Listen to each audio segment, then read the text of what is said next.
अस्सलाम वालेकुम व्यूअर्स, उम्मीद करना कि तुम सारे ठीक ठाक होवोगे। ਅੱਜ ਗੁਰੂ ਤੇਗ ਬਹਾਦਰ ਜੀ ਦਾ ਪ੍ਰਕਾਸ਼ ਪੁਰਬ ਦਿਹਾੜਾ ਚੱਲਣ ਦਿਆ। ਅੱਜ ਉਹਨਾਂ ਦੀ ਬਰਥਡੇ ਦਾ ਦਿਨ ਚੱਲਣ ਦਿਆ। ਸਾਰਿਆਂ ਨੂੰ ਅਸੀਂ ਮੁਬਾਰਕਬਾਦ ਪੇਸ਼ ਕਰਨੇ ਆ। ਹਿੰਦ ਦੀ ਚਾਦਰ, ਗੁਰੂ ਤੇਗ ਬਹਾਦਰ ਜੀ ਨੂੰ ਹਿੰਦ ਦੀ ਚਾਦਰ ਕਿਹਾ ਜਾਂਦਾ ਵਾ ਤੇ ਪਾਕਿਸਤਾਨੀ ਬੜੇ ਪਰੇਸ਼ਾਨ ਹੋਣਗੇ ਕਿ ਹਿੰਦ ਦੀ ਚਾਦਰ ਕਿਸ ਤਰ੍ਹਾਂ। ਉਹ ਸਿਰਫ ਹਿੰਦੁਸਤਾਨ ਦੀ ਨਹੀਂ ਹੈ, ਉਹ ਨਾਲ ਪਾਕਿਸਤਾਨ ਦੀ ਵੀ ਚਾਦਰ ਹੈ, ਕਿਉਂਕਿ ਉਸ ਟਾਈਮ ਪਾਕਿਸਤਾਨ ਵੀ ਹਿੰਦੁਸਤਾਨ ਹੀ ਹੁੰਦਾ ਸੀਗਾ। तो इस वास्ते अज की वीडियो मुसलमानों वास्ते बड़ी ज़्यादा इंटरस्टिंग है, क्योंकि सानू मुसलमानों नू इस चीज़ का, इस तरीक का पता नहीं है कि अज असी आज़ाद है तो क्यों है। पहले आप वीडियो देखने तो उस तो बाद आप रिएक्ट करने। व्हाट्सअप आउंदे आ, इंस्टाग्राम आउंदे आ, फेसबुक आउंदे आ। फेसबुक ते मेरे पेज नू लाइक करो, व्हाट्सअप ते मैनू इदां दी वीडियो मजीद सेंड करो। सो आओ वीडियो स्टार्ट करिए। हिंदुस्तान संता महापुरुषां ऋषियां मुनियां ते पीर पैगंबरां दा देश है। बिल्कुल सही गल है। हिंदुस्तान दा इतिहास हाँ। मेरे सामने समय ने कई करवटां बदलियां ते मैं उन्हां बदलियां करवटां ते हर पल दा गवाह हाँ। सिख पंथ दे संत सिपाही गुरुआं ते बहादुर सिंघां सिंघणियां दियां सच्चाइयां, परोपकारां, जबर जुल्म विरुद्ध जंगां, ਧੀਆਂ ਭੈਣਾਂ ਦੀਆਂ ਇੱਜ਼ਤਾਂ ਲਈ ਅਤੇ ਦੇਸ਼ ਧਰਮ ਦੀ ਰੱਖਿਆ ਲਈ ਦਿੱਤੀਆਂ ਲਾਸਾਨੀ ਸ਼ਹਾਦਤਾਂ ਸਦਕੇ ਮੈਨੂੰ ਸਿੱਖੀ ਦਾ ਗੌਰਵਮਈ ਤੇ ਸੁਨਹਿਰੀ ਇਤਿਹਾਸ ਦਾ ਮਾਣ ਪ੍ਰਾਪਤ ਹੈ। ਜਦੋਂ ਹਿੰਦੁਸਤਾਨ ਵਿੱਚ ਮੁਗਲ ਸਰਕਾਰ ਵੱਲੋਂ ਹਿੰਦੁਸਤਾਨੀ ਲੋਕਾਂ ਤੇ ਜ਼ੁਲਮ ਤੇ ਅਤਿਆਚਾਰ ਕੀਤੇ ਜਾ ਰਹੇ ਸਨ, ਬਾਦਸ਼ਾਹ ਔਰੰਗਜ਼ੇਬ ਦੇ ਹੁਕਮਾਂ ਤੇ ਲੋਕਾਂ ਨੂੰ ਅਤੇ ਧਰਮ ਨੂੰ ਮਿਥਿਆ ਤੇ ਮਧੋਲਿਆ ਜਾ ਰਿਹਾ ਸੀ। उस समय कमज़ोर ते मुर्दा हो चुकी भारतीय कौम नू बलवान करन लई अते धर्म दी रखिया लई प्रतिपालक परमात्मा वालों भेजी हुई नूरानी रूह साहिब श्री गुरु तेग बहादुर जी ने हिंद दी चादर बन के अपनी शहादत दिती। अज मैं अपनी किताब विच सुनहरी अखरां नाल दर्ज गुरु तेग बहादुर जी दी लासानी शहादत दा पन्ना खोलण जा रहा हां, जिसका दृश्य मेरे सामने घूम रहा है।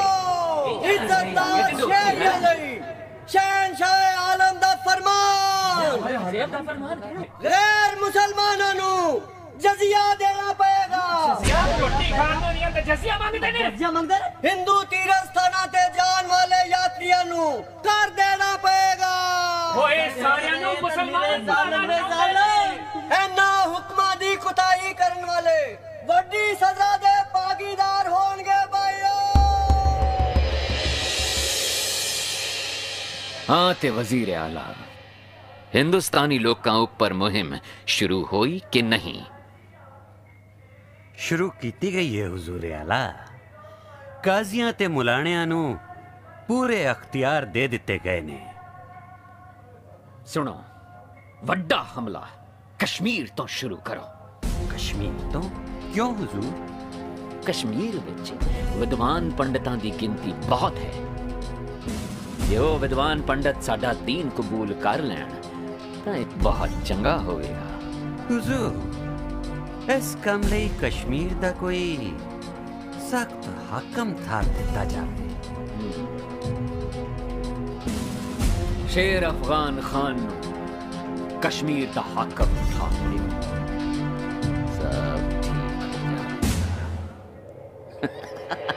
इस तरह शेर अफगान खान नू कश्मीर दा हाकम थाप दिता गया। कश्मीर विच पंडितां ते असह ते अकह जुल्म करने शुरू कर दिते। हुजूर, असी तुहाडी प्रजा हां, साडे ऊपर रहम करो। रहम करो, रहम करो, हुजूर रहम करो। हुकम शहंशाह हिंद दा जनेऊ भी रोज टुटणगे ते सख्ती भी होर वधेगी। बादशाह सलामत औरंगजेब दा ख्वाब है कि इत्थे इक्को मजहब होवेगा। जे सख्ती तो बचना चाहते हो तां दो ही रस्ते हन, धर्म बदली करो या मौत कबूल करो। हुजूर, सानू फैसला करन लई कुछ समा मोहलत दे दियो हुजूर। साडा फैसला अंतम है ते तुहाडा भी अंतम होना चाहिए है। ठीक है, हुजूर दा इकबाल बुलंद रहे। लंबी विचार चर्चा तो बाद कश्मीरी पंडित 25 मई 1675 ईस्वी ਨੂੰ पंडित कृपा राम ਦੀ ਅਗਵਾਈ ਹੇਠ 9ਵੇਂ ਪਾਤਸ਼ਾਹ ਸ੍ਰੀ ਗੁਰੂ ਤੇਗ ਬਹਾਦਰ ਜੀ ਦੇ ਦਰਬਾਰ ਵਿੱਚ श्री आनंदपुर साहिब विखे फरियाद लैके हाजिर हुई। सच्चे बादशाह असी कश्मीरी पंडित गुरु नानक दे घर आप जी दे चरणों विच फरियाद लैके आया। साडा धर्म घोर संकट च है। सानू कश्मीर दे पंडितां नूं तलवार दे जोर नाल दबाया जा रहा है ते रोज जबरी साडे जंजू उतारे जा रहे हैं। गरीब नवाज जियो सानू आप जी दा ही ओट आसरा है। गुरु नानक दा घर निमाणियां दा मान ते निताणियां दा ताण है। सच्चे पातशाह इस जुल्म ते अत्याचार दी हनेरी नूं तुसी ही ठल सकदे हो। सतगुरु जी जे तुसी साडी बाह ना फड़ी ते आउण वाले समयां विच संसार उत्ते साडा धर्म ही खत्म हो जाएगा। सारे कश्मीरी पंडित भुब्बा मार के रो रहे सन। इन्ने नूं बाल उमर विच गुरु गोबिंद सिंह जी दरबार विच आ गए ते पिता जी नूं पुछया कि इन्हां दुखियारियां दियां अखां विच हंझू क्यों हन। गुरु साहिब ने कहा, पुत्र जी कमजोर ते मुर्दा हो चुकी भारती कौम नूं मुड़ जिउंदा करन लई नरोए खून दी लोड़ है ते हुण किसे महान पुरुष दी महान कुर्बानी ही इस कौम नूं नवीं जिंदगी दे सकदी है। गुरु साहिब जी दा जवाब सुन के दशमेश पिता जी ने जो कहा उस दी मिसाल दुनिया ते मेरी किताब विच किते होर दर्ज नहीं होई। बाल उमर विच गुरु गोबिंद सिंह जी कहण लगे, गुरुदेव पिता जीओ आप जी तो वड्डा महापुरुष कौन हो सकता है।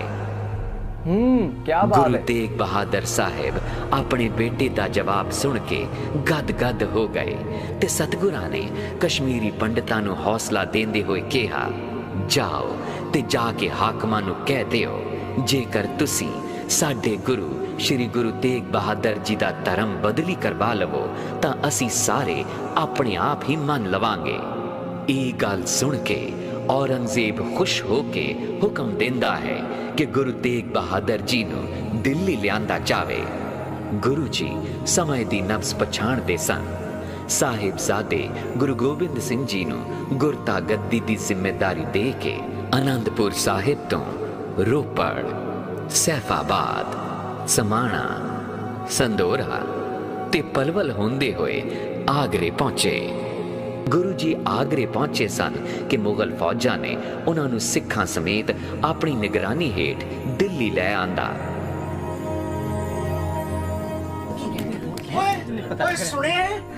सुनिए कि औरंगजेब दे हुक्म नाल श्री गुरु तेग बहादुर जी नूं दिल्ली ले आंदा गया है।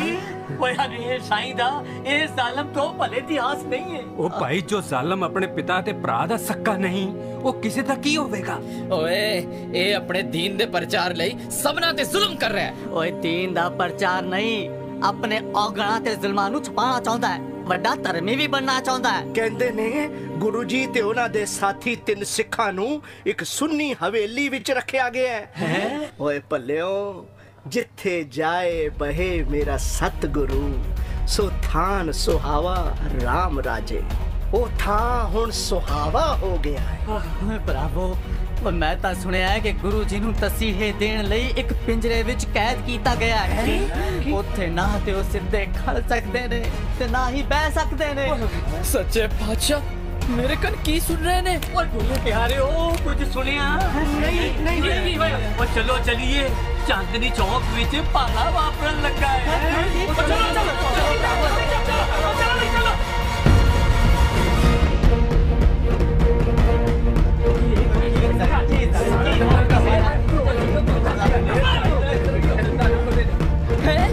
भाई मत्तीदास जी नूं आरे नाल चीरिया जा रहे हैं। मुगल बादशाह दा ए परम है कि शायद इस तरह गुरु जी टोल जाणगे। मेरे सतगुरां दा फरमान पै काहू को देत न पैमानत आन। ओए गुरु घर किसे नू डर देंदा भी नहीं ते डर मंदा भी नहीं। मतीदास जी तन तुहाडी सिੱਖੀ ਅਤੇ तन तुहाडा सेवक क्या बात है। जपजी साहब दा पाठ नहीं विसरिया।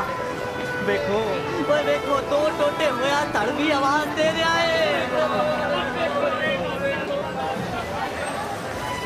ओ वेखो भाई सतीदास जी नू रूह विच लपेटिया जा रहा है। ओ भाई मतीदास जी ते भाई सतीदास जी सके भरा गुरु जी दे अनंत सेवक। एक दीवान ते दूजा लिखारी। ओए उन्हां दा सिदक देखो कि चेहरे ते जलाल पर मौत दी परवाह नहीं। भलियो अजहे सिदकियां दे सिदक उपरी कौमां दे मैल उसरदे ने। वाह मेरे सतगुरा वाह। ओए तन हो तुसी ते तन तुहाडा सिख। तन हो तुसी ते तन तुहाडा सिख।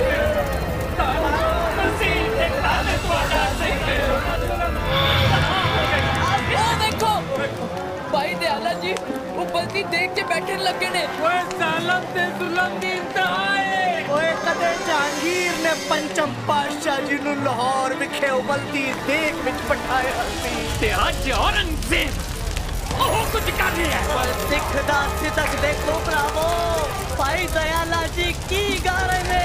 जिंद जाए ता जाए मेरा सिक्खी सिदक ना जाए। ओए वाह गुरुदेव सिखो तानी तुहाडी कुर्बानी। तुहाडी कुर्बानी। तुहाडी कुर्बानी। तुहाडी कुर्बानी। बादशाह समझदा सी कि अपने साथी सिखां दी शहादत अपनी अखीं वेख शायद गुरु साहिब दा मन डोल जावेगा। काजी अब्दुल वहाब बोहरा ने गुरु जी अगे 3 शर्तां रखियां कि जां कलमा पढ़ो, जां करामात वखाओ ते जां फिर मौत कबूल करो। गुरु जी ने जवाब दिता, धर्म त्यागण दा सवाल ही नहीं, करामात कहर दा नाम है ते शहीद होना सानू परवान है। गुरु जी दा जवाब सुन के काजी ने फतवा सुना के शहर विच ढिंडोरा पिटण लई फरमान जारी कर दिता, जो बोलिया नहीं बोलता। फिर आ गया ढिंडोरा। हुक्म बादशाह दा खलकत खुदा दी। कल दोपहर चांदनी चौक विखे सिखां दे 9वें गुरु तेग बहादुर दा शरेआम शीश जुदा कीता जाएगा।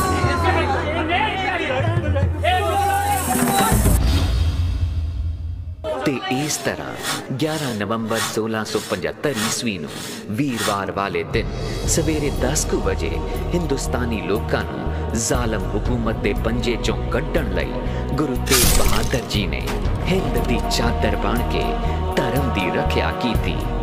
भावें बादशाह दा हुक्म सी कि गुरु साहिब दे सीस ते तड़ शहादत वाली थां ते ही पए रहणगे, पर गुरु घर दे सेवक भाई जैता जी मुगलां दे पै तो बेपरवाह हो के गुरु साहिब दा सीस उठा के छिपते छिपांदे किरतपुर साहिब वाल तुर पए ते 5 पड़ाव पार करदियां किरतपुर साहिब जा पुजे ते गुरु गोबिंद सिंह जी नूं पिता दा सीस भेंट कीता। भाई जैता जी दी गाथा सुन के दसम पिता जी ने भाई जैता जी नूं हिक नाल ला के कहा, रंग रेटा गुरु का बेटा। दूजे पासे दिल्ली दे शाही ठेकेदार ते गुरु घर दे सेवक भाई लखी शावण जारा अपने साथियां दी मदद नाल गुरु साहिब जी दे धड़ नूं अपने रूह दे गड्ढे च लुको के पिंड राय सिना दे रकाबगंज मुहल्ले विच अपने घर लै गए, जिथे रात टली अपने घर विच चिखा बना के घर नूं ही अग लगा के गुरु साहिब दे धड़ दा संस्कार कीता। सो व्यूअर्स ये सी अज दी वीडियो। सब तो पहले आपां अज सब नूं असीं मुबारकबाद पेश करांगे क्योंकि अज गुरु तेग बहादुर जी दा प्रकाश पुरब दिहाड़ा मनाया जाण दिया है ते उन्हां दी कुर्बानी असल दे विच गल ये है कि जिन्ने वलीउल्लाह जिन्ने पैगंबर जिन्ने भी आए हैं ना, जिन्हां नूं असीं वलीउल्लाह कहने हैं ते सिख लोग गुरु साहिबान कहंदे ने। ये जिन्ने भी वलीउल्लाह आए हैं ये सारे अपने वास्ते ते आए ही नहीं। गुरु साहब जेडे आए हैं ये अपने वास्ते ते आए ही नहीं, ये ते आए ही दुनिया वास्ते है। ये दुनिया नूं दसन वास्ते आए हैं। ये दुनिया नू समझाउण वास्ते आए है कि कामयाबी किस तरह हासिल की जाती है। अच्छा, जदों कश्मीरी पंडित या ਜਿਹੜੇ ਸੀਗੇ ਉਹ ਜਦੋਂ ਗੁਰੂ ਸਾਹਿਬ ਦੇ ਕੋਲ ਗਏ, ਗੁਰੂ ਤੇਗ ਬਹਾਦਰ ਸਾਹਿਬ ਕੋਲ ਗਏ, ਉਹਨਾਂ ਕੋਲ ਜਾ ਕੇ ਕਿੱਡੇ ਅਰਮਾਨ ਦੇ ਨਾਲ ਉਹਨਾਂ ਨੇ ਜਾ ਕੇ ਰਿਕੁਐਸਟ ਪੇਸ਼ ਕੀਤੀ ਕਿ ਸਾਡੀ ਤੁਸੀਂ ਜਾਨ ਤੁਸੀਂ ਹੀ ਬਚਾ ਸਕਦੇ ਜੇ, ਵੀ ਤੁਸੀਂ ਇੱਕ ਸਿੱਖ ਧਰਮ ਹੀ ਐਸਾ ਵੈ ਜਿਹੜਾ ਹਰ ਵੇਲੇ ਹਰ ਟਾਈਮ ਜਿਹਦੀ ਮਰਜ਼ੀ ਜਿਸ ਤਰ੍ਹਾਂ ਚਾਹੇ ਮਦਦ ਕਰ ਸਕਦਾ ਵੈ, ਤੇ ਇਸ ਟਾਈਮ ਵੀ ਤੁਸੀਂ ਸਾਡੀ ਮਦਦ ਕਰ ਸਕਦੇ ਜੇ। ਤੇ ਗੁਰੂ ਤੇਗ ਬਹਾਦਰ ਜੀ ਨੇ ਉਹਨਾਂ ਨੂੰ ਹੌਸਲਾ ਦਿੱਤਾ, ਉਹਨਾਂ ਨੂੰ ਯਕੀਨ ਦਹਾਨੀ ਕੀਤੀ ਕਿ ਤੁਹਾਡੇ ਵਾਸਤੇ ਅਸੀਂ ਜੋ ਹੋਏਗਾ ਅਸੀਂ ਕਰਾਂਗੇ। ਤੇ ਗੁਰੂ ਤੇਗ ਬਹਾਦਰ ਜੀ ਨੇ ਦੁਨੀਆ ਨੂੰ ਦੱਸ ਦਿੱਤਾ ਕਿ ਤੁਸੀਂ ਅਗਰ ਪੱਕੇ ਯਕੀਨ ਦੇ ਨਾਲ, ਕਿ ਤੁਸੀਂ ਅਗਰ ਪੱਕੇ ਈਮਾਨ ਦੇ ਨਾਲ ਕੁਛ ਵੀ ਮੰਗਣਾ ਚਾਹੋ ਤੇ ਮੰਗ ਸਕਦੇ ਜੇ, ਅੱਜ ਵੀ ਮੰਗ ਸਕਦੇ ਜੇ। ਅੱਜ ਵੀ ਤੁਹਾਡਾ ਈਮਾਨ, ਤੁਹਾਡਾ ਅੱਜ ਅਕੀਦਾ, ਤੁਹਾਡਾ ਅੱਜ ਹਰ ਚੀਜ਼ ਪੱਕੀ ਹੈ, ਤੁਸੀਂ ਅੱਜ ਵੀ ਮੰਗਣਾ ਚਾਹੋ ਤੇ ਅੱਜ ਵੀ ਮੰਗ ਸਕਦੇ ਜੇ। ਲੇਕਿਨ ਗੁਰੂ ਤੇਗ ਬਹਾਦਰ ਜੀ ਨੇ ਆਪਣਾ ਸੀਸ, ਆਪਣਾ ਧੜ, ਆਪਣੇ ਆਪ ਨੂੰ ਕੁਰਬਾਨ ਕਰ ਦਿੱਤਾ। ਤੇ ਨਾਲ ਜਿਹੜੇ ਸਿੰਘ ਸੀ ਜਿਨ੍ਹਾਂ ਨੂੰ ਏਡੀ ਦਰਦਨਾਕ ਮਤਲਬ ਕਿ ਅਜ਼ੀਅਤ ਵਿੱਚ ਜਿਨ੍ਹਾਂ ਨੂੰ ਪਹੁੰਚਾਇਆ ਗਿਆ।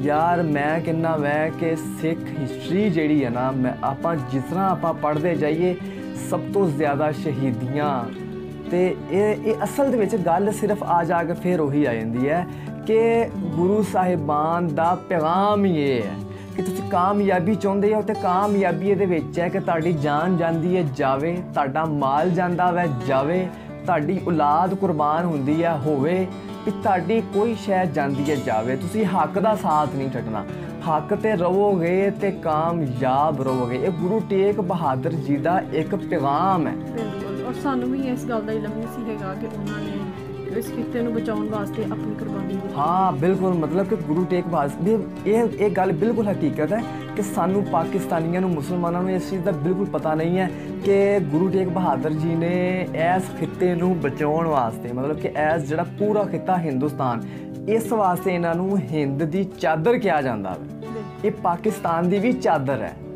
ਤੇ ਇਹਨਾਂ ਨੇ ਮਤਲਬ ਕਿ ਅੱਜ ਅਗਰ ਅਸੀਂ ਆਜ਼ਾਦ ਹੈ ਤੇ ਗੁਰੂ ਸਾਹਿਬ ਦੀ ਵਜ੍ਹਾ ਤੋਂ ਆਜ਼ਾਦ ਹੈ। ਤੇ ਅੱਜ ਵੀ ਗੁਰਦੁਆਰਾ ਜਿਹੜਾ ਮਤਲਬ ਕਿ ਗੁਰੂ ਤੇਗ ਬਹਾਦਰ ਜੀ ਦਾ ਜਿਹੜਾ ਗੁਰਦੁਆਰਾ ਬਣਿਆ ਹੋਇਆ ਉਹ ਦਿੱਲੀ ਦੇ ਵਿੱਚ ਬਣਿਆ ਹੋਇਆ। ਦਿੱਲੀ ਦੇ ਵਿੱਚ ਸੀਸ-ਗੰਜ ਗੁਰਦੁਆਰਾ ਸੀਸ-ਗੰਜ ਦੇ ਨਾਮ ਤੋਂ ਬਣਿਆ ਹੋਇਆ। ਉਦੋਂ ਵੀ ਗੁਰੂ ਤੇਗ ਬਹਾਦਰ ਜੀ ਨੇ ਦੁਨੀਆ ਨੂੰ ਫਾਇਦਾ ਦਿੱਤਾ। ਅੱਜ ਵੀ ਉੱਥੇ ਹਜ਼ਾਰਾਂ ਲੱਖਾਂ ਲੋਕ ਅੱਜ ਵੀ ਉੱਥੇ ਲੋਕ ਆ ਕੇ ਫਾਇਦਾ ਮੰਗਣ ਜਾਂਦੇ ਆ ਆਪਣੇ ਪੱਕੇ ਈਮਾਨ ਦੇ ਨਾਲ, ਯਕੀਨ ਦੇ ਨਾਲ ਕਿ ਅੱਜ ਵੀ ਤੁਸੀਂ ਉੱਥੇ ਕੁਝ ਲੈਣ ਜਾਓ ਤੁਹਾਨੂੰ ਲਾਜ਼ਮੀ ਮਿਲੇਗਾ। ਲੰਗਰ ਲੱਗਦਾ, ਹਜ਼ਾਰਾਂ ਲੱਖਾਂ ਲੋਕ ਉੱਥੇ ਜਾ ਕੇ ਲੰਗਰ ਛਕਦੇ ਆ।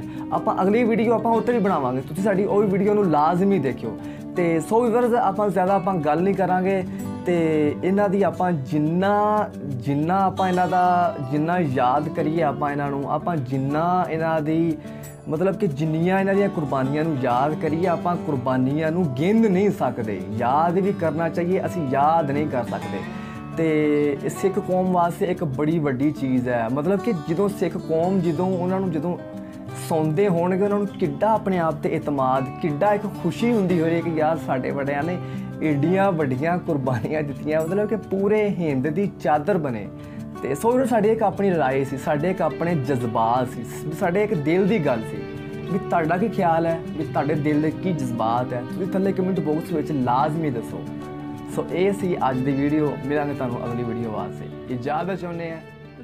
ਅੱਲਾ ਹਾਫਿਜ਼।